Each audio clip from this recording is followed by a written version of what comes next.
If you've been watching my videos for a long time now, you distinctly remember the time where I said Demarcus Cousins was definitely going to either be traded or he was going to leave Sacramento one day. I didn't know how, I just knew the man was not about to retire in Sacramento. And in one of the most awkward and unexpected deals that I've seen in my time as an NBA fan, Demarcus Cousins is now a New Orleans Pelican sitting next to Anthony Davis, and this is pretty mind-blowing. This isn't just mind-blowing because you have the two greatest big guys of this era now playing on the same team, but in my eyes, this signals the construction of the NBA's next super team, and depending on what type of NBA fan you are, you really might not like this.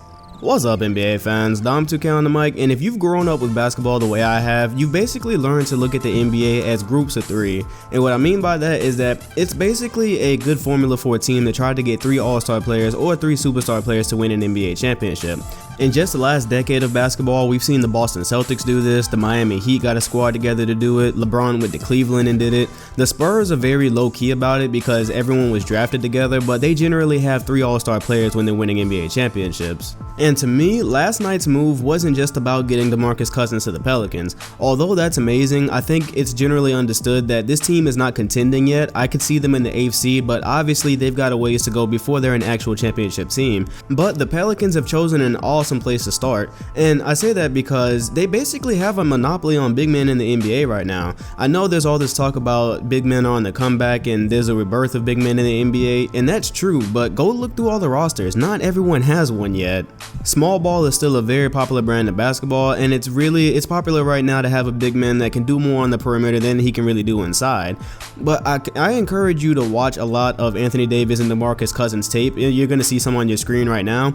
These guys' games are so similar in that they can do absolutely everything. They're not really limited. And that's scary because the first question that anybody asks when you put a twin tower group out there, which doesn't really happen often, you put 2 superstar big men out there, the first thing you say is, isn't the paint gonna be clogged? Well, in this new era of basketball where big men are now handling the ball, shooting threes, and they have these deadly mid-range games, the floor is actually more open than you might think. I'll admit, one thing that I'm really eager to see is how these two play together, but I don't think it's going to be the problem that some people are trying to anticipate.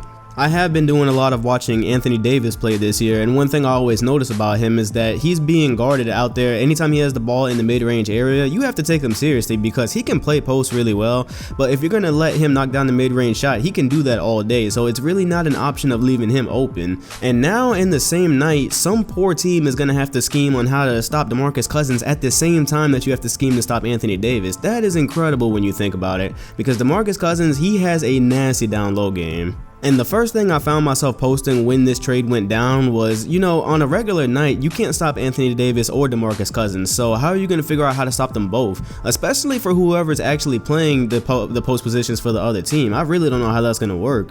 I do want to take a minute to flash both of their stats on the screen for you because it is important to note that their stats are going to drop, and this is just what happened when superstars get together.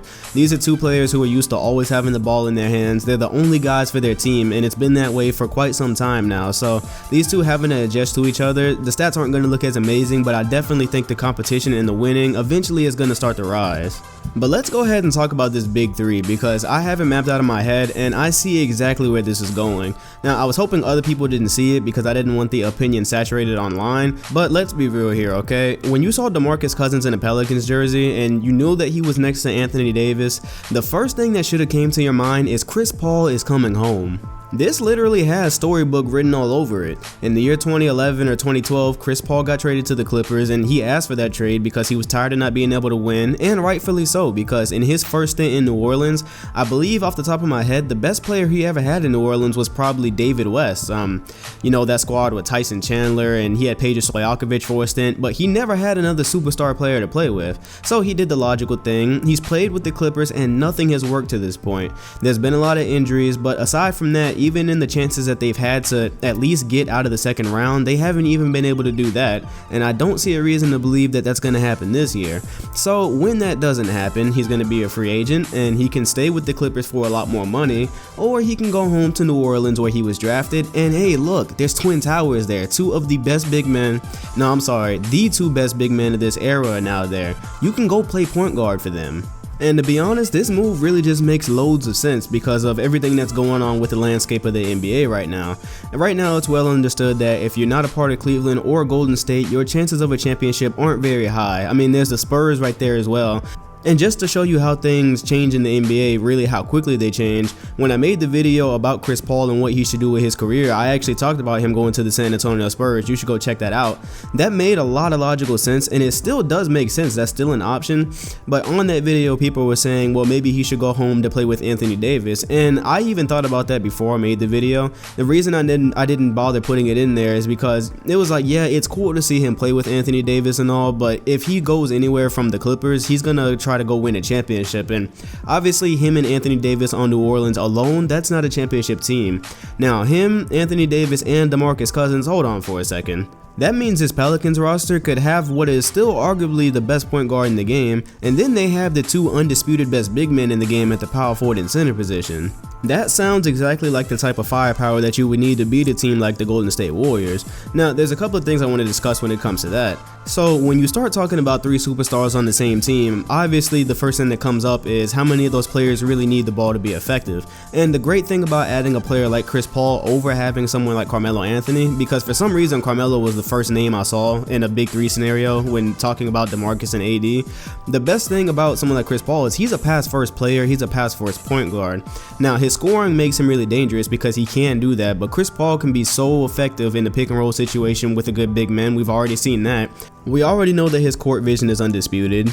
But then that's not even talking about that he impacts the defensive side of the ball too. Chris Paul is one of the best on-ball guard defenders the NBA has to offer. So the Pelicans' opportunity this summer is to add a third superstar that won't disrupt anything, but he will add a hell of a lot to that team. And it just so happens that the superstar you're after happened to be drafted by this team, and that always has some kind of pull because for whatever reason it always means more to win a championship with the team that you were drafted by. So this could be a very good thing for the Pelicans and Chris Paul.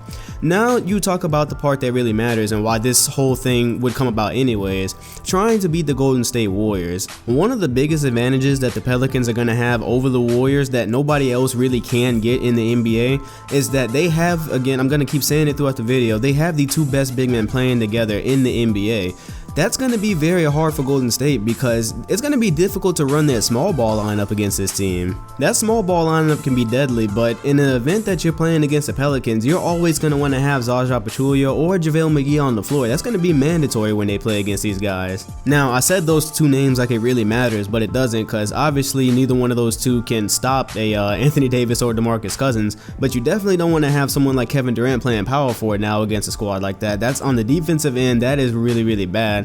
But then that comes on the other end where Anthony Davis, I won't say he can stay in front of Kevin Durant, but it's not like having a traditional power forward trying to guard KD because Anthony Davis is quite mobile for a big man. That's one of the things that makes him so special. So when it comes down to it in these next few years in the West, I definitely think that we can see the Pelicans, aside from the San Antonio Spurs of course, the Pelicans are going to be Golden State's biggest challenge because this is what you need to take down Golden State. You need a ridiculous show of star power, and this is the type you need. These Team USA members, when you start talking about, being the top players at their position, when Golden State goes out and gets, they join 4 All-Stars on the team, this is the kind of show of power it's going to take. It's going to take AD and Cousins on the same team, and it's going to take one more star to legitimately be able to beat this team. But they have a head start over everyone else because they are strongest where the Warriors are weakest, so that's definitely something to look at. And as I wind down this video, can we just have a round of applause for the New Orleans Pelicans getting Anthony Davis some help? Because if you're like me, I definitely think that you probably thought Anthony Davis was going to play the majority of his career putting up 50 points every night and 20 rebounds, crazy stuff like that, but still ending up with a way below 500 record. I thought he was going to have a fate like KG where he only contended like, 1 or 2 times in his actual prime, and then he finally left when he's 30 and all that stuff that you hate to see happen to players that you love. I never thought they were going to get Anthony Davis help, and I definitely didn't think it was going to come in the form of Demarcus Cousins. I've played with that idea in my mind a couple of times where I was like, what if a team right now just joined the best big men in the NBA? They would have an advantage over almost everybody. And I'm scrolling on my phone last night and that's just what happens. And the deal itself, like, people are really criticizing the Kings because they're saying that they basically just gave DeMarcus Cousins away. The one thing I want to remind you is that when you trade a player away as good as DeMarcus Cousins, rarely do you ever get enough back. Now, on this deal, it looks like they got some draft picks and they got some players that probably aren't going to play very long there. I would advise before you call this deal terrible to at least wait and see what the picks turn into. But yeah, if the picks don't turn into anything good, then this would be a terrible deal, because those guys, Buddy Hield and Tyreke Evans, who know, I know somebody like Tyreke Evans isn't going to be in Sacramento very long. Then somebody like Buddy Hield, you just never know how that's going to turn out.